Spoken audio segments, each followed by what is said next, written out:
আসসালামু আলাইকুম ভিউয়ার্স, আপনারা কেমন আছেন? আশা করি ভালোই আছেন। হ্যাঁ, আল্লাহর রহমতে এবং আপনি কেড়ে দোয়ায় ভালোই আছি। সুজি দিয়ে যে এত সুন্দর নাস্তা তৈরি হয় আগে জানিচ্ছিল না, তাই জানার পর বানা খায় আপনি কেড়ে সাথে শেয়ার করেছি। ভিডিও ভালো লাগলে অবশ্যই শেয়ার করে দিবেন আর আয়সা হোমপেজত একটা ফলো দিবেন। সুজির এই রেসিপি বানানোর জন্য প্রথমে আমি একটা বাটির 200 গ্রাম প্যাকেটের 1 প্যাকেট সুজি নেব। বড় চামচের 2 চামচ ময়দা দেব, একটা ডিম দেব। ডিম আরও 2-1টা বেশি দিলেও সমস্যা নেই।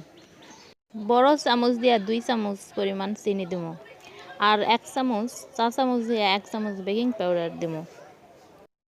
সবগুলো উপকরণ হাত দিয়ে মিক্স করে নেব, ভালো করে মাখবো। ভালো করে মাখলে তাহলেই বোঝা যাবে পানি কতটি লাগবে। তারপর অল্পই না পানি দেবো।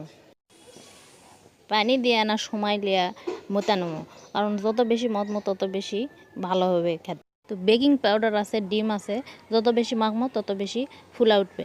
ভালো করে